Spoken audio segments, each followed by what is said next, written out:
Seguramente en, en el inventario de este año que dejamos, de este 2020 tan particular que nos ha tocado vivir, seguramente en este inventario van a haber algunos ítems que van a ser obligados cuando recordemos este año, ¿no? El año que dejamos. En primer lugar, en nuestro inventario imaginario no puede faltar el aislamiento, el concepto de aislamiento. Nunca antes ha estado tan presente en la vida de millones y millones de personas el sentido de estar aislados unos de otros. Uno piensa en aquellas familias que no han podido tener una relación fluida con otros miembros por la lejanía, por no salir de su casa. Todo lo que esto ha llevado y por qué no decirlo, problemas emocionales, problemas psicológicos, problemas sentimentales también. En el inventario del 2020 seguramente no va a faltar todo lo que conlleva este aislamiento en la vida de las personas, ¿no? También en el inventario va a aparecer el concepto de incertidumbre. Muchas personas que vivían en una incertidumbre constante por no saber lo que iba a acontecer, por no saber el tiempo en que iba a durar todo esto que nos pasa, ¿no? Uno piensa en la incertidumbre de aquellos que han perdido su trabajo, de aquellos que han pasado por los síntomas de este virus, no saber si volverían a sus casas. El concepto de incertidumbre ha sido muy grande también, ¿no? Por no saber de qué se trata en realidad este virus. Y esto ha traído angustia también. Seguramente en nuestro inventario del 2020 tendremos que hablar de la angustia que esto ha llevado, del dolor de aquellos que han perdido a sus seres queridos, y a esto sumarle el no poder despedirlos y todo lo que esto conlleva psicológicamente, el no poder despedir a un ser querido en su partida. Y por qué no hablar de la soledad, de aquellas personas que dependían de un grupo para sentirse bien emocionalmente, psicológicamente, ¿no? La soledad también ha sido un tema en este último tiempo. Pensar de aquellos que viven solos, y pienso en las personas mayores que viven solas, que no tenían posibilidad de relacionarse. Esto ha sido un tema que ha sacudido a miles y miles de personas, ¿no? En el inventario del 2020, todas estas cuestiones de aislamiento, incertidumbre, angustia, dolor, soledad, seguramente van a estar bien fijadas en nuestro inventario imaginario, ¿no? Cuando uno piensa o cuando uno estudia la carta a los filipenses, uno tiene que también darse cuenta que Pablo en ese tiempo, ¿cuál sería su inventario imaginario también, ¿no? Piensen que en el contexto de esta carta, Pablo probablemente estuvo dos años preso en Roma, según algunos eruditos. Se cree que estuvo preso no en una cárcel, sino en prisión domiciliaria, en una casa donde podían visitarlo, pero sin embargo estaba vigilado. Pablo estaba preso. Y es interesante en estos versículos que hemos leído, que comprender que este hombre que habla en una perspectiva de futuro, ¿no? Él está hablando siempre de expectante a lo que vendrá. Sin embargo, el que habla es una persona que está privada de su libertad, que está alejada de sus afectos, que está alejada de su comunidad de fe.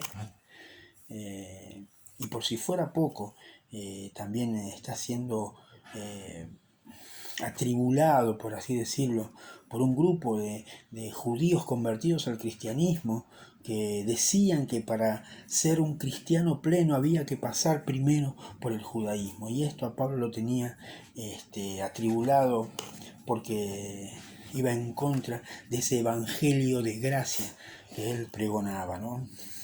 El evangelio no necesitaba otra cosa que la gracia de Dios. El evangelio era eso, gracia, salvación por gracia. Y este grupo de gente quería agregarle más cosas. En este caso, agregarle todo aquello que conllevaba la fe judía. Seguramente en el inventario de Pablo, en este tiempo, en estos 2 años que estuvo preso en Roma, él seguramente tendría cosas en común con nosotros, seguramente. Pero hay algo interesante cuando uno lee esta carta en general y estos versículos en particular. Uno llega a la conclusión, si lee toda esta carta, que no dura más de 10 minutos, una lectura, en 10 minutos uno puede leer esta carta. Si uno hace este ejercicio, se va a dar cuenta de que detrás de todo lo que está diciendo hay un gozo que nace, aún en esas circunstancias, ¿no? Pablo es un hombre gozoso. El hombre que escribe esta carta no es una persona que está triste, bajoneada, vencida, ¿no? Tendría razones humanamente para sentirse de esa manera, pero este hombre, este gigante de la fe, puede vencer estas circunstancias y puede escribir las cosas que escribe en estos 2 versículos, ¿no? Filipenses 3, del 12 al 14. Como les decía, él transmite el gozo, y ese gozo es la base de todo lo que él va a decir en estos 2 versículos, ¿no? Cuando leemos los versículos del 12 al 14, no quiero ser reiterativo, pero todo lo que dice es fruto de ese gozo que lo hace seguir adelante. Y él lo va a decir muy claramente, ¿no? No es que lo haya conseguido todo o que ya sea perfecto. Sin embargo, sigo adelante, esperando alcanzar aquello para lo cual Cristo me alcanzó a mí.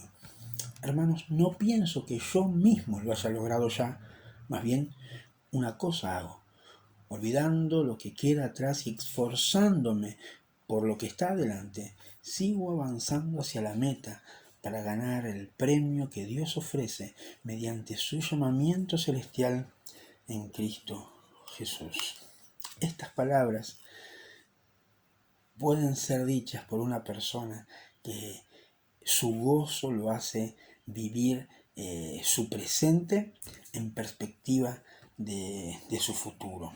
Y ese gozo que le da el Espíritu Santo le hace ser consciente de que aún le falta mucho para crecer, ¿no? Es interesante cuando hay cristianos maduros, que sin embargo saben que aún le falta mucho para llegar a la estatura de Cristo. Algunos más, algunos menos, pero todos nos falta llegar a la estatura de Cristo. Ese sentido de que aún me falta, que es tan necesario para la vida cristiana, el darse cuenta que siempre puedo avanzar un poco más hasta la consumación del tiempo en que seremos uno con Cristo, ¿no? Sin embargo, en el versículo 12, él puede decir que no es que lo haya conseguido todo o que ya sea perfecto. Sin embargo, sigue esperando. ¿Esperando qué? Esperando crecer en Cristo.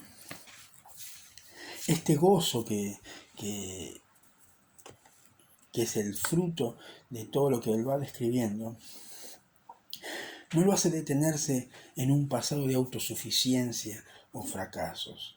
Unos versículos anteriores Pablo va a hablar de los judaizantes que, como comentaba antes, ¿no? Esos cristianos o esos judíos convertidos al cristianismo que se creían tan autosuficientes de su pasado y del judaísmo mismo, ¿no?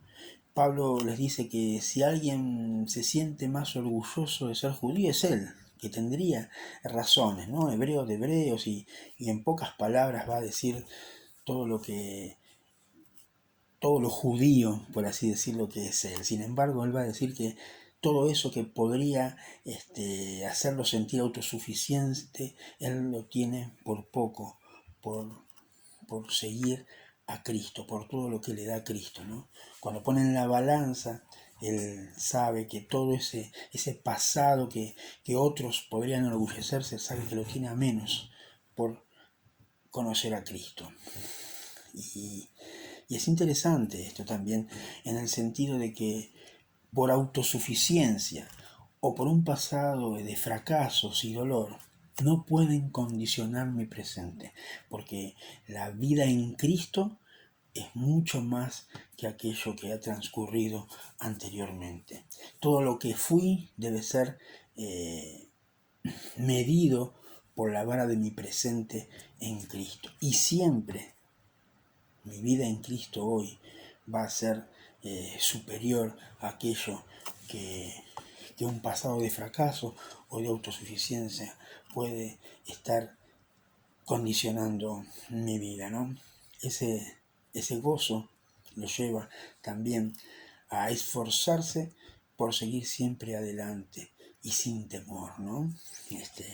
Es interesante que en todos estos dos versículos Pablo transmite ese concepto de futuro, ese concepto de que aún me falta, ese concepto de mirar siempre hacia adelante y mirar siempre hacia adelante con expectativas, ¿no?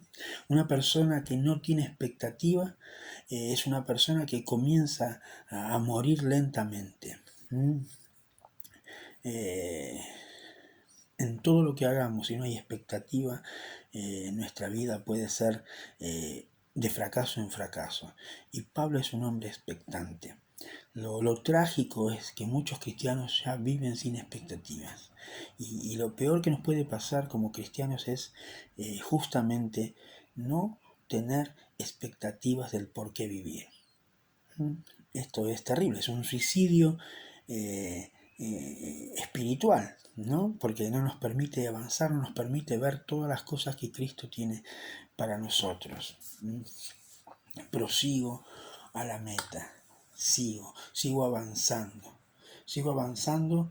y sigo expectante y sigo con un propósito. Uno de los libros más importantes del siglo XX, sin duda, es un libro que escribió un médico vienés, Víctor Frank, confinado en un campo de concentración, El hombre en busca de sentido, ¿no? Es el libro famoso.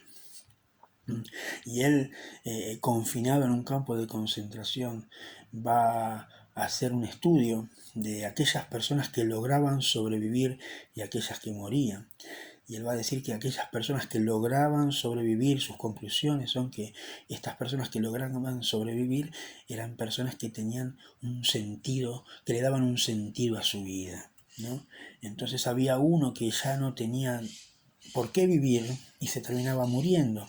Y otros que se veían, aquel que le gustaba la música y él se veía tocando un concierto de piano, por ejemplo, tenía un sentido para su vida. Y eso lo hizo soportar aún las atrocidades que una persona podía padecer. Y este sentido que le daba a su vida, lo hacía seguir adelante.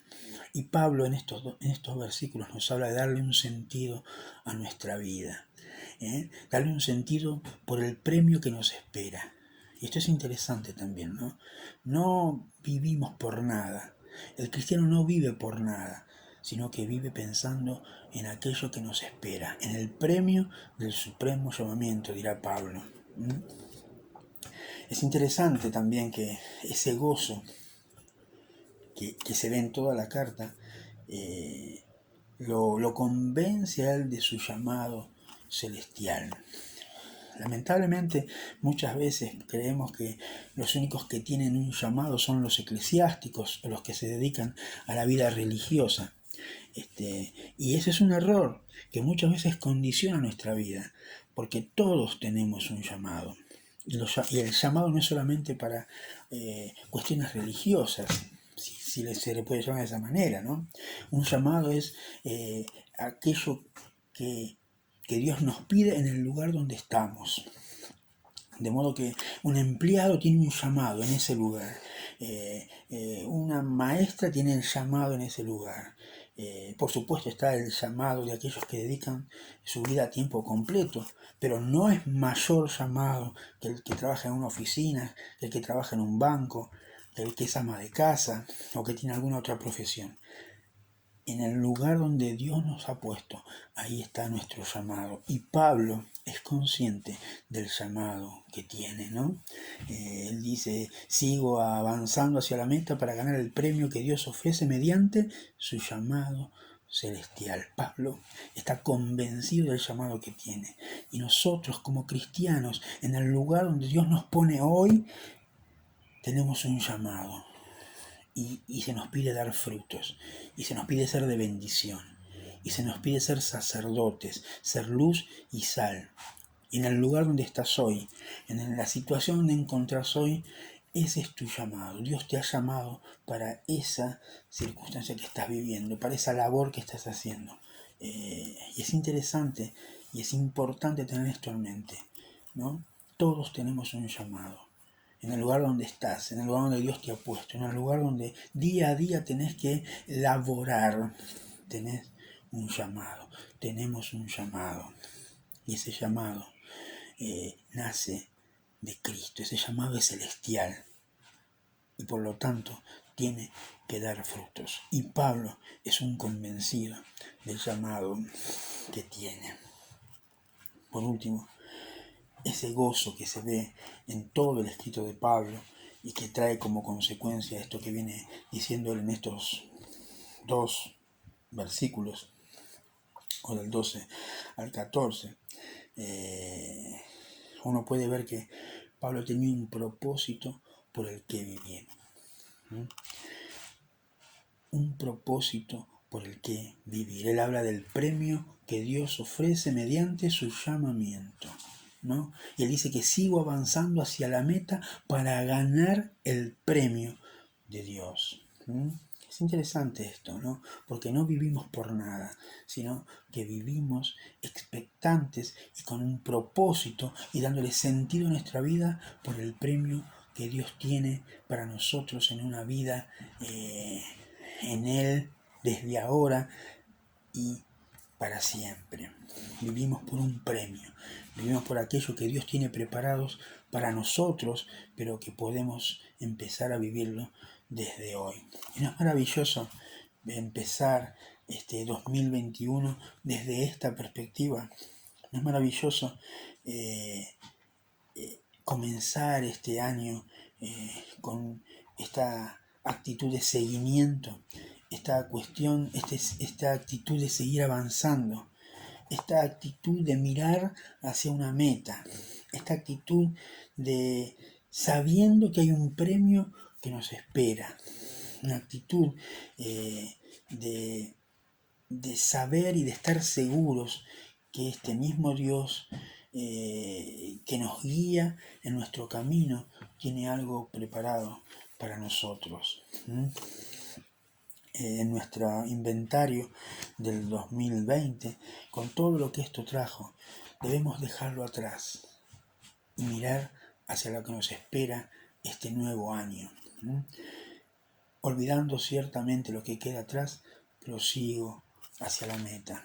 Y leamos nuevamente estos versículos de Pablo y en esa actitud emprendamos este año que Dios tiene preparados para nosotros grandes cosas, grandes pruebas también, ¿por qué no decirlo? También la vida cristiana se construye de pruebas, y esto nos hace más maduros. Y al leer estos versículos que puedan ser la base de nuestro caminar de aquí en los 365 días que nos quedan por delante. Y Pablo dirá, no es que lo haya conseguido todo o que ya sea perfecto, sin embargo, sigo adelante, esperando alcanzar aquello para lo cual Cristo me alcanzó a mí. No pienso que yo mismo lo haya logrado ya. Más bien, una cosa hago, olvidando lo que queda atrás y esforzándome por lo que está adelante, sigo avanzando hacia la meta para ganar el premio que Dios ofrece mediante su llamamiento celestial en Cristo Jesús. Que esta sea la actitud de nuestro diario andar durante los 365 días que nos quedan por delante, dejando atrás las cosas que pueden condicionar negativamente nuestra vida, avanzando hacia la meta, esperando el premio que Dios tiene para cada uno de nosotros. Amén.